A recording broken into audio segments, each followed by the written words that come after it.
você está acompanhando essa jornada nossa no Evangelho de Marcos e assistindo essas reflexões ao longo aí dessas semanas, nessa época de pandemia, você está reparando uma coisa: há uma sequência, essa é uma história que está sendo contada, não são reflexões pingadas, mas é um crescente nessa jornada de Jesus com seus discípulos, nesse ministério de Jesus e para onde ele está indo e o que ele está indo fazer, qual que é o objetivo da caminhada dele aqui na Terra. E nesse trecho que nós vamos ver hoje é um ponto crucial, porque ele está indo para Jerusalém. E esse é um momento importante no ministério dele. Eu queria que você prestasse muita atenção, porque ele vai fazer uma revelação assim, muito forte para os discípulos. Ele já havia comentado sobre isso, mas agora ele vai falar de uma forma mais aberta, mais clara ainda. Está ainda no capítulo 10, no finalzinho do capítulo 10 de Marcos, a partir do verso 32, diz assim: Estavam a caminho, subindo para Jerusalém, e Jesus ia adiante dos seus discípulos.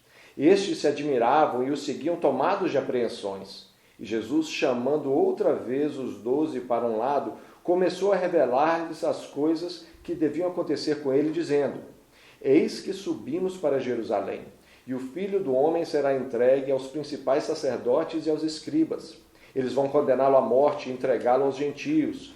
Vão zombar dele, cuspir nele, açoitá-lo e matá-lo.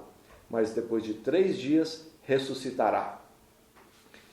Essa informação que eles estão subindo para Jerusalém é tensa. A gente lê assim, está subindo para Jerusalém, é uma cidade, é a capital ali da região, coisa mais natural para um judeu.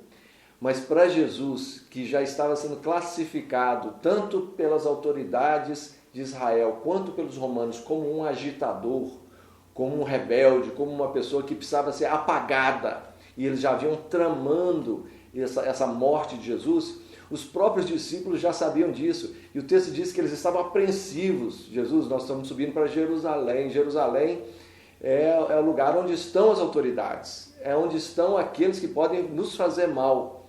E Jesus chama eles para o lado e diz assim: não, mas é justamente para isso que eu vim. Eu já sei o que é que vai acontecer. Eu já sei o que me espera lá. E aos olhos de vocês é a pior coisa do mundo.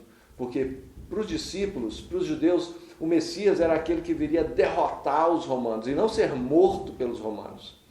Então a notícia da morte de Jesus, saindo ali da boca dele, era uma coisa terrível para os discípulos. Só que ele diz: olha, isso tudo vai acontecer, mas depois de 3 dias eu vou ressuscitar.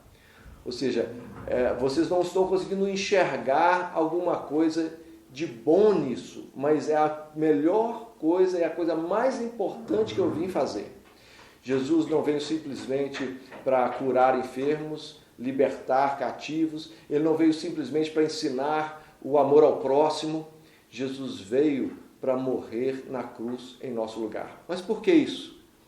O nosso pecado, o pecado de cada um de nós, e ai de quem disser que não tem pecado, cada um de nós, diante de Deus, é separado mesmo da presença de Deus por causa do nosso pecado. Deus é santo e o nosso pecado faz separação com esse Deus santo. Mas a santidade de Deus não ficou inerte, não ficou parada. Ele envia o seu Filho para receber a nossa pena. O nosso pecado seria pena de morte diante de Deus. Mas Jesus vem e morre a nossa morte, para que nós pudéssemos ter vida. E ele diz assim: eu vou morrer porque eu preciso morrer. Essa morte, eu preciso passar por ela para que vocês tenham vida. Para que através da minha ressurreição, vocês possam ter vida. Isso é o Evangelho. Isso é a boa notícia do Evangelho. Muitas vezes até a gente está diante de situações que a gente pensa assim: poxa, só estou vendo coisa ruim, a gente não consegue ver um palmo na nossa frente. Mas como Jesus tinha os planos eternos através da cruz e da ressurreição, ele também tem planos e propósitos na nossa vida. Disse um autor que o sofrimento é muitas vezes o megafone de Deus para nos fazer escutar melhor. E às vezes a gente não consegue enxergar além das lutas, das dificuldades e dos sofrimentos. Como Jesus enxergava além da cruz a sua própria ressurreição, ele também enxerga, além das nossas lutas, algo que ele pode trabalhar na nossa vida para a gente amadurecer, para a gente crescer. Então Então que essa mensagem do Evangelho possa entrar na nossa vida, no nosso coração, mais e mais. Isso transformar, como transformou os discípulos, de um bando de apreensivos e medrosos, transformou-os nos apóstolos que anunciaram a mensagem por todo o Império Romano. Que isso possa acontecer na nossa vida e esse Evangelho entrar na nossa mente e no nosso coração de uma vez por todas. Que Jesus te abençoe com esse poder da ressurreição.